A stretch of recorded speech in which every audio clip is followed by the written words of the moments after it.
Nah, entah Bapak Ibu sempat baca atau enggak paper kita buat hari ini? Mungkin sih enggak ya, tapi nggak apa-apa juga. Ini dari Safet Bek Taufik. Papernya cukup baru ya, tahun 2016, belum begitu lama. Dan kebetulan secara khusus membahas soal Fazlur Rahman ya dan pemikirannya gitu. Eee, jadi cukup besar pengaruhnya ya dan di dalam paper ini juga menggambarkan, eee kenapa ya sampai muncul seorang Fazlur Rahman dengan approach yang semacam itu. Ya jadi ada historical trajectory-nya juga yang digambarkan gitu ya. Nah ini dimulai dengan semacam background explanation ya bahwa banyak intelektual muslim itu menganggap bahwa, Islam itu agak stagnan begitu ya secara politik dan secara cultural dibanding dengan barat. Ya jadi dilemanya adalah waktu Islam itu pertama muncul ya berkembangnya pesat sekali. Ya, ada zaman keemasannya itu ya karena kan, kelompok Muhammad memang, eee, berperang dan terus, berhasil ya menguasai daerah-daerah tertentu dan ada satu zaman, eee, kelihatannya bahkan seluruh Eropa bisa jadi Islam ya karena, perkembangan Islam itu sangat dahsyat ya memasuki zaman medieval itu begitu ya. Tetapi kenyataannya di zaman modern ini ya Islam tampaknya agak stagnan dibanding barat, begitu ya, yang muncul dengan sains dan lain sebagainya. Padahal waktu di zaman medieval, scholars-scholars Islam itu bahkan, bersanding, berpikir bersama ya dengan scholars-scholars barat begitu, tapi kok kenyataan di, modernnya berbeda ya. Sehingga, muncul usaha-usaha ya untuk renewal, ya supaya Islam itu, sekarang bisa, hidup lagi ya dan relevan dan bahkan juga, mungkin diterima sebagai sama seperti perkembangan, eee, studi-studi atau ilmu-ilmu dan bahkan agama-agama barat ya. Jadi dilemanya ini ya, sehingga, muncul kritik-kritik ya terhadap yang klasik begitu ya. Nah, ini di bagian yang atas ini ya dibilang bahwa contextual reading itu ya yang dianggap sebagai bisa, menolong, Islam itu kembali kepada zaman yang lebih berjaya ya. Nah, lalu di paragraf yang ini ditulis juga beberapa pemikiran yang mempengaruhi Fazlur Rahman ya dan, bagaimana dia menavigasi pemikirannya ya. Eee, pikiran-pikiran yang dibangun Fazlur Rahman itu, eee, tidak sama sekali membuang sumbangan-sumbangan barat ya. Misalnya ini ada nama-nama yang disebut di sini ya, modern European philosophy itu termasuk Dilthey, Gadamer, Beatty begitu ya. Tetapi menggabungkan juga dengan classical Islam ya, Mu'tazilah bahkan yang disebut, Al-Ghazali, Ibnu Khaldun begitu ya. Dan Mu'tazilah ini kan yang debat dengan kaum Asy'ari itu ya yang tentang soal Quran itu kekal ya, dan Mu'tazilah ini sebenarnya ikut juga ditolak ya, karena, Mu'tazilah menganggap bahwa tidak mungkin Quran itu bersanding secara kekekalan dengan Tuhan, nanti entitas ketuhanan itu jadi terancam ya, jadi ada 2 entitas kekal begitu ya. Sehingga, mungkin Mu'tazilah ditolak di dalam sejarah dan dianggap, menempatkan Quran itu lebih rendah ya daripada yang kaum Asy'ari, sehingga secara konservatif mungkin kaum Asy'ari kali yang lebih diterima ya secara umum. Tapi di sini malah tertulis juga ya bahwa pengaruh-pengaruh ini, ikut ya mempengaruhi arus pemikiran Fazlur Rahman juga begitu ya. Nah, buat Bapak Ibu yang fasih juga di filsafat ya, mungkin familiar juga dengan pemikiran Gadamer, bahwa Gadamer itu melihat, interpretasi sejarah ya misalnya, itu tidak bisa objektif dan ini ya, lepas dari konteks sama sekali, begitu ya. Seolah-olah truth itu ada di dalam vakum. Ini Gadamer bilang kita tuh selalu terpengaruh oleh tradisi interpretasi kita, begitu ya.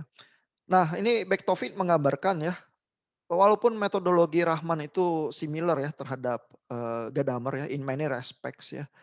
bahwa truth itu harus, diinterpretasi dengan, mempertimbangkan hermeneutic situation begitu ya. Jadi sangat tergantung dari reader response-nya ya, bagaimana orang yang melakukan interpretasi sejarah itu. Tetapi Bektovik ini bilang, "However, unlike Gadamer, who maintain that the text as such does not have any fixed or hidden substance to be uncovered." Ya, jadi Gadamer itu nggak apa-apa bilang bahwa teks itu sebenarnya fluid selalu, tergantung interpretasinya begitu ya. Nah, Rahman ini menurut Bektovik, eee, lebih condong, tidak seperti Gadamer dan masih me berpijak kepada satu certain objectivity, begitu ya. Bahwa karena Quran itu memang ada sifat transendensinya, maka ada sesuatu yang objektif juga yang terjadi di situ ya. Walaupun kita memang secara interpretasi, bisa dan harus consider hal-hal yang kontekstual juga. Ya, tapi ada bagian yang tidak, yang remains unaffected by the interpreter, gitu ya. Tapi dengan kata lain Bektovik bilang bahwa Rahman tuh berinteraksi ya dengan pikiran seperti Gadamer itu. Kalau Bapak Ibu nggak terlalu familiar dengan pikiran Gadamer, nanti saya forward ya diskusi dengan salah satu filsuf di UPH soal pikiran Gadamer, nanti mungkin bisa lebih paham ya. Nah tapi, hal-hal semacam ini memang bisa membuat yang sangat tradisional jadi ini ya, jadi kurang nyaman ya. Karena kok setiap teks seperti bisa dibetot sana sini ya, ada fluiditas tertentu, padahal kalau kita approach-nya cenderung literalis dan tekstualis begitu aja, kayaknya dunia kita lebih aman gitu ya. Rahman melihat justru yang literalis itulah yang membuat Islam itu cenderung stagnan ya dibanding yang barat. Ya sehingga dia berusaha membuat, pembaruan-pembaruan begitu ya. Nah, ini ada komentar Back Taufik lagi, Rahman distance himself from Gadamer. Jadi Rahman walaupun, in many respects similar to Gadamer ya kata Back Taufik, tapi juga mengambil jarak dari Gadamer ya. Karena Gadamer itu memang melihat bahwa interpreter itu seperti ikan yang di dalam air ya, di dalam tradisi interpretasinya, dia nggak bisa lagi, melihat air itu sendiri ya, air udah jadi tempat hidupnya. Dia nggak bisa berbuat seolah-olah ada di luar air itu dan secara objektif melihat juga, bagaimana movement interpretasi dia gitu ya, si interpreter. Dia terpengaruh begitu saja gitu kalau menurut Gadamer. Ya, Rahman tuh, mengambil jarak dari, pandangan seperti itu kata Bektovik, karena tetap pingin ada semacam objectivity. Ya, jadi walaupun memperhatikan konteks dan lain sebagainya, eee, paling tidak menurut Bektovik Rahman itu tidak se-free flow Gadamer mungkin, ya. Sebenarnya Gadamer ya dan banyak juga pemikir posmo itu tidak bilang anything goes sih. Cuman bahwa postmodernisme ya dan, Gadamer mungkin termasuk di dalam arus pembuka ke postmodernisme itu ya, itu membuat kita aware ya bahwa kita itu memang, eee, terpengaruh banyak hal sehingga waktu kita melakukan interpretasi itu kita nggak bisa, melepaskan baju-baju kita itu dengan mudah. Ya karena tradisi interpretasi itu sudah melekat di dalam diri si interpreter itu sendiri ya. Sebenarnya postmodernisme itu menyadarkan kita terhadap hal-hal itu sih, ya. Nah, ini tapi Gadamer katanya lebih dekat dengan Betti ya menurut Bektovik. Ini Betti ini mengklaim bahwa seluruh, projek-projek seperti Heidegger atau Gadamer ya, itu mendorong kita menjadi relativis ya. Sehingga nggak bisa ada possibility of objectivity lagi. Kalau Rahman masih stressing bahwa, masih ada nih, objectivity tertentu walaupun, eee, apa, itu mungkin sifatnya ini ya, spiritual values ya begitu ya, ada yang, ontological status yang sifatnya ideal objectivity ya, eee, yang bisa jadi terlepas daripada si interpreter yang cuman bisa mengamati secara phenomenological, begitu ya. Jadi bahwa, ya di dalam hal tertentu manusia yang interpretasi itu pasti, terikat dengan fenomenologi begitu ya, tapi ada, ideal objectivity dalam bentuk spiritual values begitu ya. Ini klaimnya Back Taufik ya terhadap pemikiran Rahman ya. Jadi, nah makanya waktu itu kalau kita diskusi ya, apakah Nurcholish Madjid atau Gus Dur atau Fazlur Rahman akan senang ya dibilang sebagai postmodernis? Mungkin sih tidak juga ya, langsung mereka akan menerima ya, karena mereka secara hati-hati juga membuat nuansa-nuansa ya, walaupun berinteraksi juga dengan pikiran-pikiran seperti Gadamer ya. Nah, tapi, sumbangannya ya, mungkin di bagian yang ini ya, paragraf yang ini nih, memang pemikirannya Rahman ya, yang mungkin juga jadi kontroversi ya. Sini dibilang, "The point is not to treat the Quran as simply a text, but rather to come to understand the prophet's role during the process of revelation." Ya jadi, Rahman itu membuka pandangan ya terhadap, aktivitas dan peran, nabi itu, peran Muhammad lebih besar ya daripada mungkin yang secara klasikal. Begitu dalam, ortodoks, dalam pandangan ortodoks, eee, cenderung strictly mekanistik ya pewahyuan itu, karena bahkan tidak ada peran sama sekali dari Prophet Muhammad yang cuman menerima begitu saja ya, passive receiver, ini istilah yang dipakai ya, hanya berperan sebagai, physical channel begitu ya. Nah, Rahman itu argumennya adalah bahwa firman Allah itu ya, kalam Allah, itu, memang, adalah mengekspresikan wahyu ya, divine visions ya. Tetapi, Muhammad itu berperan aktif ya di dalam komunikasi dan transmisi dari wahyu tersebut. Ya, sehingga, Rahman itu tidak ragu-ragu ya untuk bilang bahwa, the Quranic revelations can be both regarded as absolutely the words of God, but also entirely the words of Muhammad. Nah, di sini yang jadi bisa kontroversi ya buat pemahaman tradisional Islam ya, seberapa jadi, ini udah kayak pemahaman kalau teman-teman penafsir Kristen ini udah sangat inkarnasional begitu ya. Eee, Mungkin jadi mirip sekali ya sama gaya tafsir Alkitab yang biasa di dalam komunitas Kristen juga ya. Tapi ini yang dibilang, oleh Rahman ya, sehingga membuka kemungkinan tafsir ya, karena sekarang kita bisa lihat konteks, Muhammad dan konteksnya di, Jazirah Arab begitu ya. Sehingga waktu kita berusaha aplikasi begitu, tidak semata-mata tekstualis dan, literalis begitu saja, kita bisa ada konsiderasi konteks itu juga dan melihat pergeseran konteks kita dengan masa lalu, lalu berusaha apply dengan lebih hati-hati begitu, ya. Jadi ini gambarannya. Nah ada, di bagian, selanjutnya dari paper itu tuh ada penggambaran perkembangan, eee, dari yang mula-mula ya, yang lebih puritan sampai yang modernis, lalu ada neo-fundamentalis ya, yang bereaksi terhadap yang kaum yang modernis, lalu, ada juga yang sekularis. Nah, Rahman itu berusaha merangkum seluruh arus-arus itu ya dan membuat semacam sesuatu yang bisa membuat, Islam itu maju lagi ya ke the next future di tengah arus-arus yang banyak itu. Karena yang modernis itu ya seperti, Muhammad Abduh dari Mesir dan lain sebagainya juga ikut kena kritik ya, bahwa itu sebenarnya masih juga cukup stagnan, begitu ya. Sehingga, approach-nya Rahman ini sebenarnya menggabungkan, berbagai arus itu ya dan di dalam paper itu mengkritisi keuntungan kelebihan setiap arus itu sehingga sampai kepada pemikiran yang seperti Fazlur Rahman itu sih. Nanti mungkin kita bisa lihat sedikit tapi, kalau ada komentar dari Bapak Ibu ada pertanyaan kita bisa coba diskusikan dulu. Pak, saya penasaran, mungkin ini agak nggak berhubungan dengan pembahasan Islamnya persis sih, tapi mengenai pemikiran Gadamer gitu ya Pak.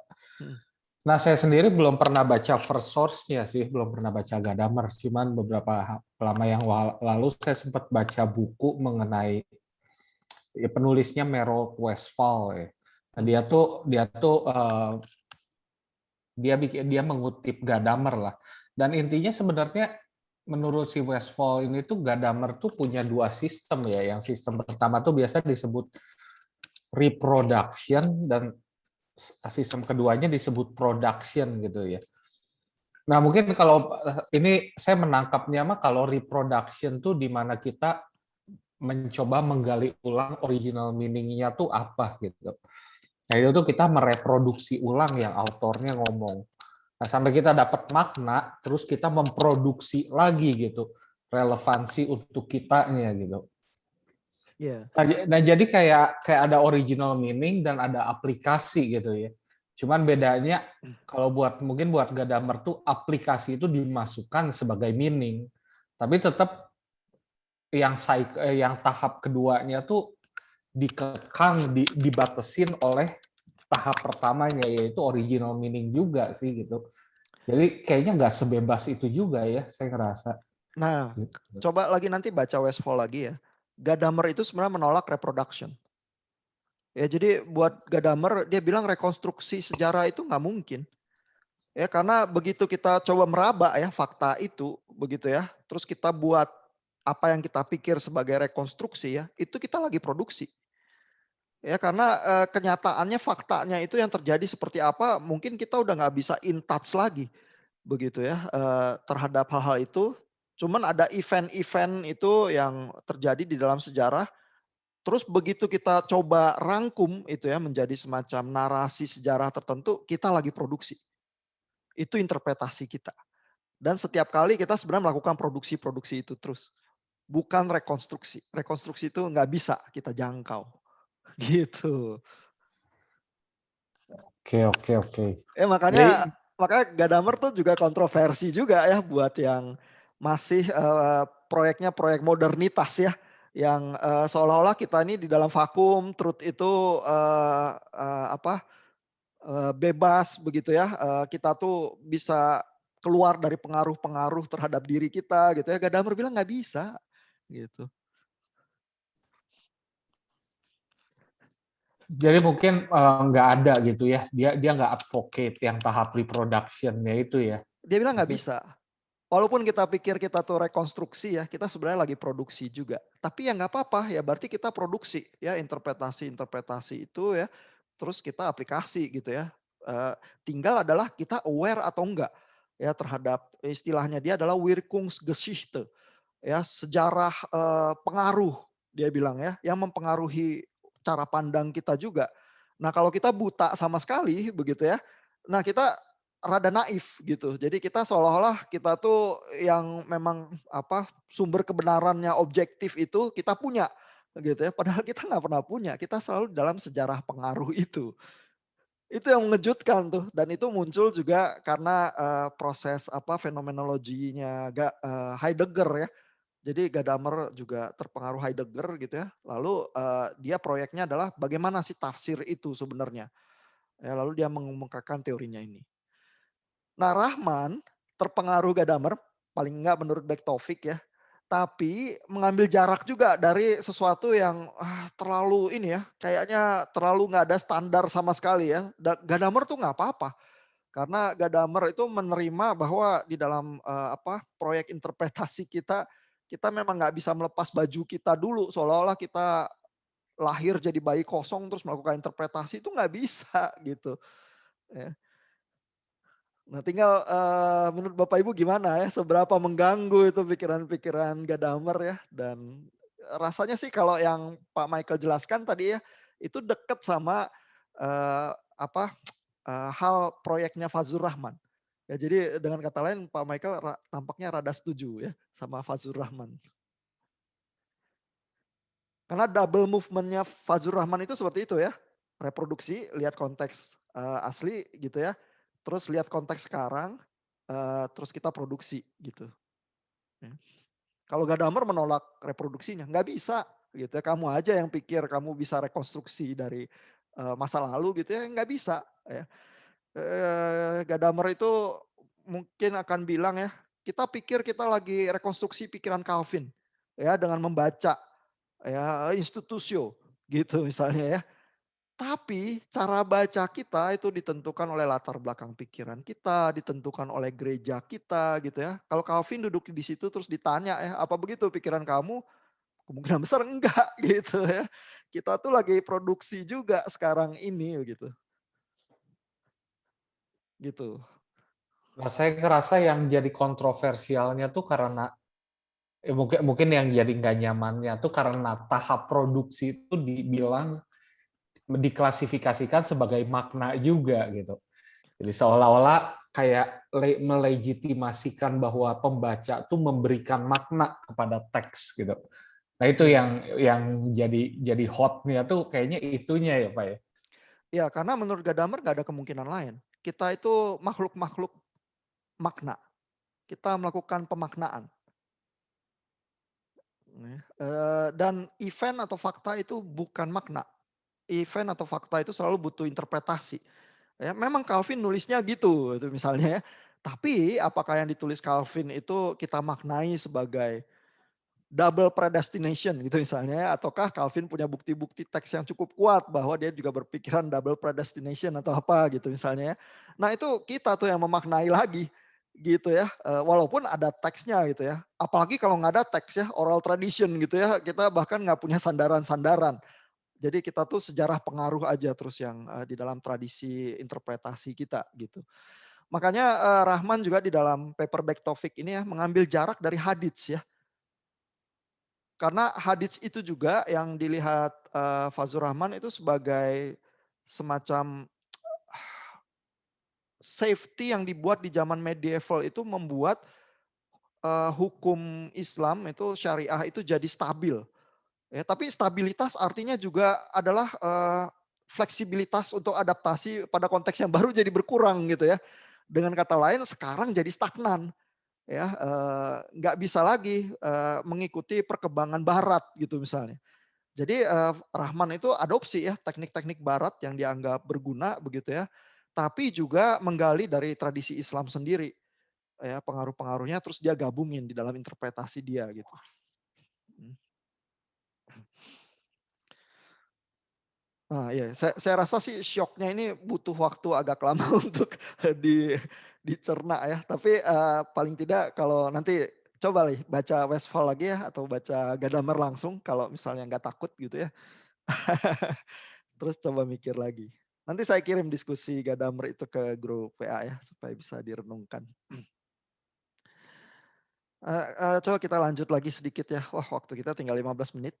Mmm, ini di bagian ini, ada di dalam tradisi Islam yang tradisional ya, mekanisme-mekanisme ini yang disebut itu mempengaruhi proses pembentukan hukum Islam ya atau syariah ya, yang disebut di sini misalnya ijma, ya ini adalah konsensus between ulama.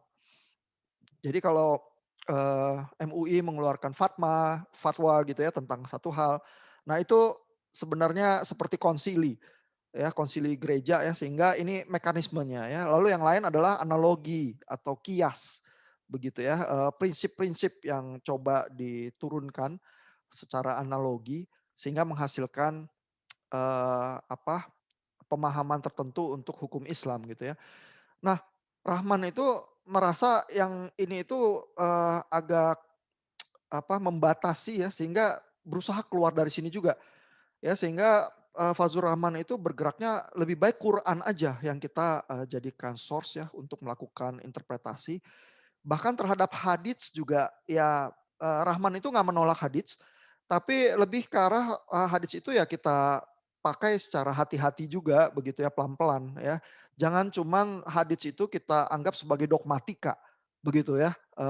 Rahman tuh approach-nya gitu dan yang terkenal itu approach-nya disebutnya istilahnya ini ya, double movement theory itu. Ya, yang di dalam bahasa Pak Michael tadi digambarkan pakai kata-kata Gadamer, cuman Gadamer tuh sebenarnya menolak yang bagian reproduction itu, gitu ya. Nah, nah ini misalnya ya bagian ini Bek Taufik bilang Rahman itu hati-hati ya, waktu misalnya memakai hadits. Ya jadi, nggak mau ya pakai hadits terutama di dalam cara yang dogmatik begitu ya. Nah, jadi hadits itu kan muncul dari istilah sunnah juga ya, sunnah nabi begitu ya. Karena, biasanya baik hadits maupun sirah juga ya sejarah nabi itu menceritakan konteks, yang dialami Muhammad, lalu tapi seringnya diambil di dalam pemaknaan hukum Islamnya begitu saja secara dogmatik. Jadi kalau, literal gitu ya. kalau Muhammad melakukan itu, kita sekarang juga melakukan itu karena itu baik begitu ya. Nah itu juga yang coba diambil jaraknya oleh Rahman ya.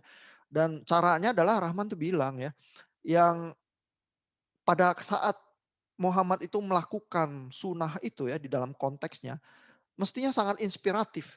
Ya dan justru pada saat itu adalah, implies production of something new. Yang sebelumnya nggak ada begitu Muhammad lakukan itu, memproduksi sesuatu yang baru. Sehingga sekarang kalau kita, mengaplikasikan hadits atau sunnah, Muhammad itu, harusnya juga dengan spirit yang semacam itu, menghasilkan inspirasi yang baru, gitu ya. Bukan sekedar dogmatika yang lalu seperti itu, maka sekarang harus seperti itu juga, gitu ya. Jadi, dengan approach yang semacam itu, Fazlur Rahman berusaha mendorong sesuatu interpretasi yang lebih segar, ya untuk zaman ini, begitu ya. Nah, ya ini ada beberapa bagian lagi yang lain. Ada bagian poligami juga ya, cara dia tafsir juga ya, dan ini juga diambil oleh semua, apa, tafsir-tafsir yang lebih progresif ya, bahwa kalau udah lihat An-Nisa ayat 3, lihat juga An-Nisa ayat 129 ya, bahwa yang kebanyakan memang nggak bisa berbuat adil lah, begitu ya kalau mau poligami gitu, sehingga harusnya ya monogami, jangan poligami gitu ya. Fazlur Rahman dengan jelas ya bilang hal-hal seperti ini, yang diaminkan juga oleh Aminah Wadud, oleh, Nina Nurmila ya, oleh Abdullah Said juga di chapter yang memperlihatkan bagian yang lebih progresif begitu ya. Nah, ya di bagian ini halaman 10 ya ada sedikit sejarah ya bagaimana perkembangan, movement itu ya untuk, eee, menghidupkan lagi Islam begitu ya. Yang pertama itu, pre-modern revivalist movement ya ini, di sini ditulis, gerakan Wahabi begitu ya. Nah ini itu literalis ya dan Puritan sifatnya ya, berusaha memurnikan lagi ajaran-ajaran Islam ya. Terus memurnikan dari apa ya, dimurnikan dipisahkan dari filsafat-filsafat begitu ya. Jadi yang dianggap mengotori itu filsafat ya dan spekulatif teologi. Begitu ya. Nah, Rahman tuh bilang sebenarnya, movement yang semacam ini ya juga ya, mendukung ijtihad juga ya, di dalam hal membangkitkan attitude yang discourage intellectualism. Ya jadi jangan seolah-olah filsafat dan lain sebagainya itu berusaha mendominasi seluruh pemikiran juga gitu ya. Jadi itu ada perimbangan ya, sehingga sebenarnya, walaupun ini sangat awal ya dan, apa, sifatnya cuman puritan saja ya, tapi juga mendorong ijtihad sebenarnya kata, Fazlur Rahman ya. Lalu gerakan yang berikutnya yang muncul adalah yang modernis. Ya itu, tokoh-tokohnya disebut di sini. Jadi kalau Bapak Ibu mau baca lebih jauh ya, Muhammad Abduh, eee, ini Khan ya, lalu Al-Afghani begitu ya. Nah ini, menolak gerakan yang revivalist itu ya, dan berusaha mengambil memang approach-approach modern dari barat, terutama ya untuk menyelesaikan persoalan-persoalan sosial dan politikal yang real, begitu ya. Dan, ijtihad itu jadi, didorong untuk aplikasinya nyata ya, dan menolak taklid ya, taklid itu adalah ya pokoknya tunduk aja ya, blind imitation of traditional authorities. Ya dan, Muhammadiyah misalnya selalu di dalam berbagai tulisan paper dan analisis scholars itu terpengaruh oleh gerakan modernis ini ya, Muhammad Abduh gitu ya. Dan terlihat juga misalnya Muhammadiyah kan perjuangannya lewat institusi pendidikan ya, sekolah-sekolah, lalu juga apa, universitas-universitas Muhammadiyah ya. Jadi modernismenya itu diaplikasikannya seperti itu. Nah tapi Rahman tuh lebih jauh lagi ya, bahwa mengkritik modernis cenderung terlalu prefer western values ya, dibanding maintaining Islamic tradition ya. Nah di dalam reaksi terhadap modernisme ya, ada muncul beberapa varian lagi ya, misalnya neo-fundamentalism.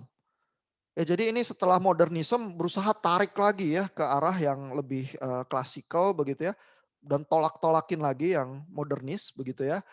Tapi juga ada yang lebih ke arah sekuler. begitu ya. Jadi bercabang lagi ya setelah modernis, ada reaksi lagi terhadap modernis termasuk neo-fundamentalism dan yang lebih sekularisme, begitu ya. Sehingga, Rahman itu berusaha menyeimbangkan lagi ya di dalam pikiran Rahman, reaksi-reaksi itu masih tetap kurang seimbang, begitu ya. Dia pingin bahwa, filosofi dan tools dari barat itu berguna, dipakai ya, tetapi tidak mendominasi dan sama kuatnya menggali dari tradisi klasikal Islam juga, begitu ya. Dan itulah yang dia lakukan dan dia sebut, sendiri approach-nya dia sebagai neo-modernis. Begitu ya, dan itu yang dianalisis ini perkembangannya oleh Bakhtovic seperti itu, ya. Nah, mungkin segitu dulu kali ya sejarahnya. Ada komentar, pertanyaan?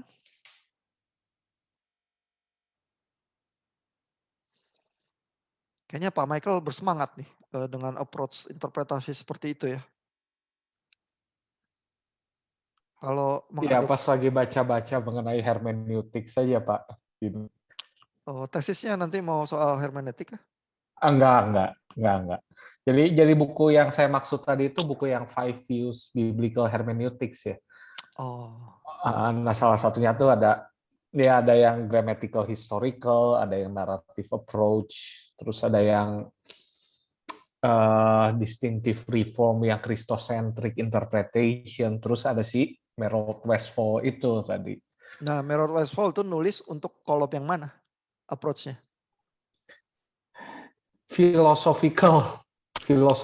Jadi kalau yang lain, saya ngerasa dia sendiri bilang sih bahwa ini kan ada 5 pandangan. Sebenarnya tuh pandangan ini tuh mengenai metode gitu, metode interpretasi. Tapi si Westphal approach-nya berbeda karena dia bukan menulis mengenai metode bagaimana cara menginterpretasi, tapi dia menulis filsafat diinterpretasi gitu. Oh. Jadinya agak sedikit berbeda ya konteksnya gitu. Iya iya. Dan kalau bicara tentang filsafat interpretasi ya, itu nggak bisa lari dari Gadamer tuh, karena Gadamer sumbangannya, cukup besar ya, eee, mempengaruhi pemikiran soal hermeneutik gitu. Mungkin yang lain yang penting nama itu misalnya Ricoeur ya, itu juga, cukup besar juga sumbangannya ya. Eee, ya tentu abis itu, ada apa ya, pemikir-pemikir posmo sih terus yang melanjutkan dengan sumbangan-sumbangannya ya, yang kadang-kadang buat orang yang cenderung tradisional dianggap agak menakutkan juga gitu ya. Tapi ya, kalau di STTRI kan baca apa aja nggak apa-apa ya. Jadi seru-seru aja, baca aja sepuasnya, terus berpikir ya dengan kritis gitu. Eee, nah ini saya tunjukin sedikit dari papernya Gus Dur ya, itu dari Wall Street Journal, cukup singkat, itu tahun 2005 ya ini, dari The Wall Street Journal. Judulnya aja bisa bikin, apa, agak ini ya, agak terganggu ya karena Right Islam vs Wrong Islam judulnya. Eee, bukankah kalau Islam pasti right gitu ya?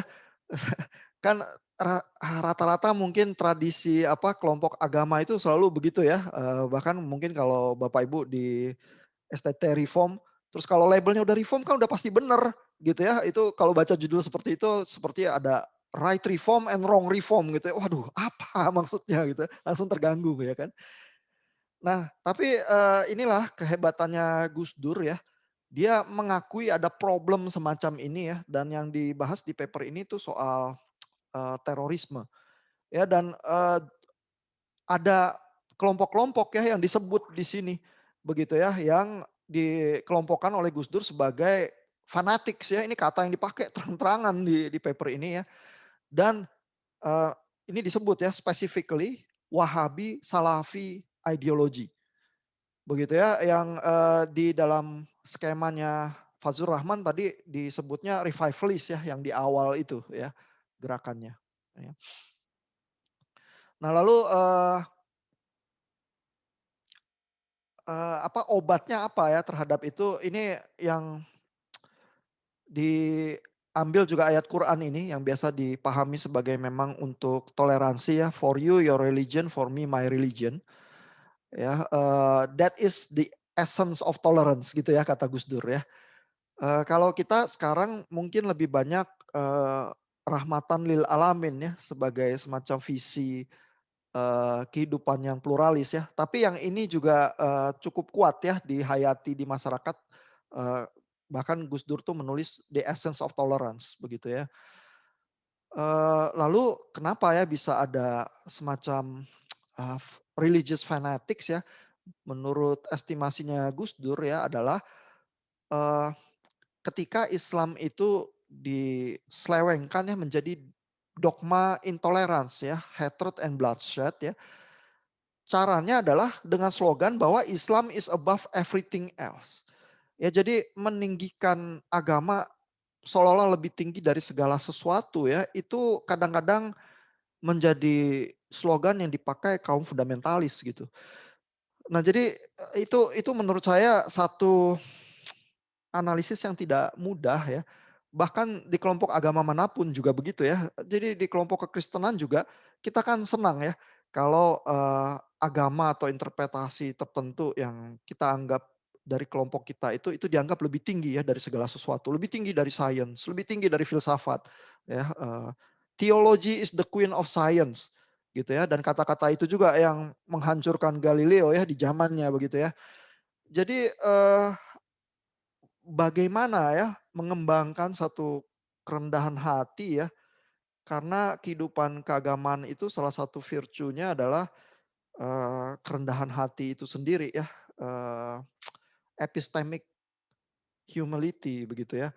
Karena kan kalau yang kita imani adalah Kristus yang, apa, eee, menurunkan dirinya ya, tidak menganggap hal-hal itu sebagai hal yang utama yang harus diperebutkan, hal-hal surgawi itu ya, yang melainkan mengambil rupa seorang hamba begitu ya, kita baca di Filipi ya.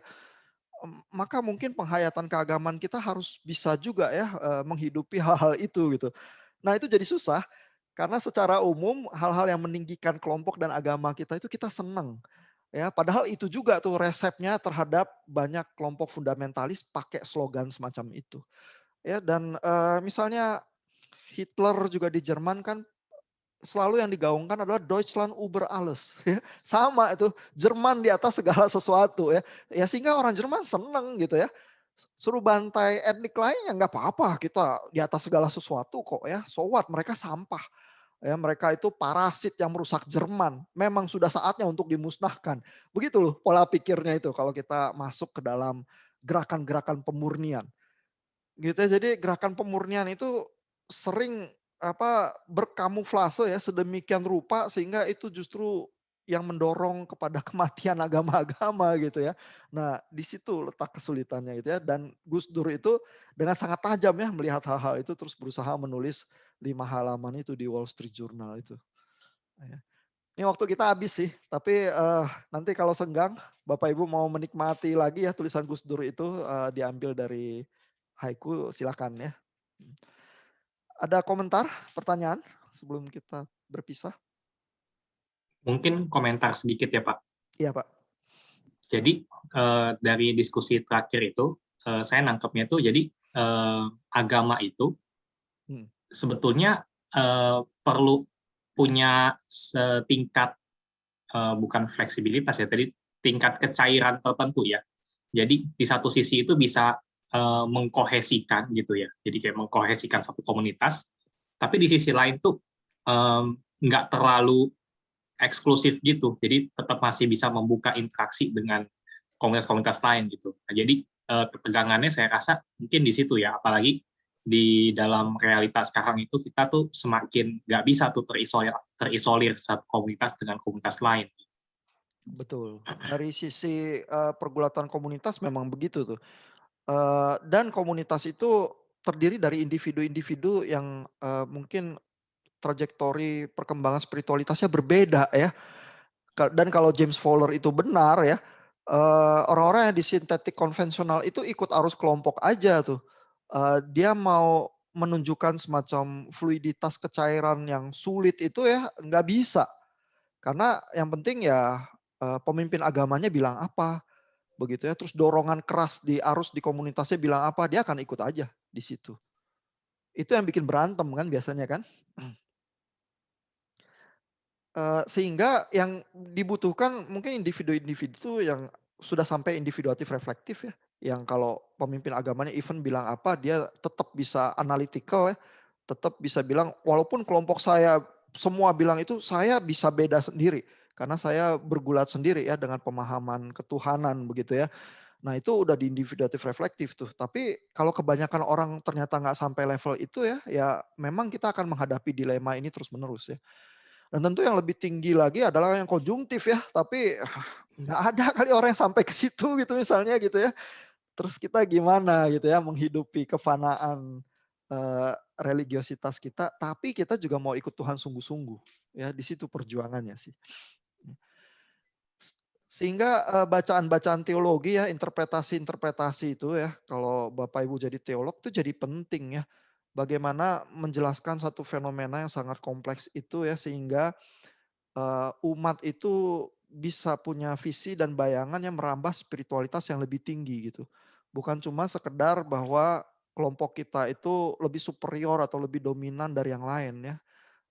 Saya rasa itu sulit ya, dan dimanapun posisi kita, kelompok komunitas keagamaan apapun, eee, itu kalau bisa melihat jiwa yang semacam itu ya, menunjukkan generosity terhadap pihak yang lain, hospitality, itu seperti melihat kesucian Tuhan sendiri ya. Luar biasa sulit ya melakukan hal-hal yang semacam itu gitu. Oke, thank you ya Pak Cinyo yang udah mengomentari diskusi kita. Ada penutup pertanyaan lain? Kalau nggak ada kita memang harus siap-siap sih ya untuk sesi itu ya kebaktian pengutusan ya. Jadi kita akhiri sampai di sini. Thank you untuk Bapak Ibu yang udah bekerja keras di kuliah kita. Mudah-mudahan nanti kita ketemu di kuliah-kuliah yang lain. Ya.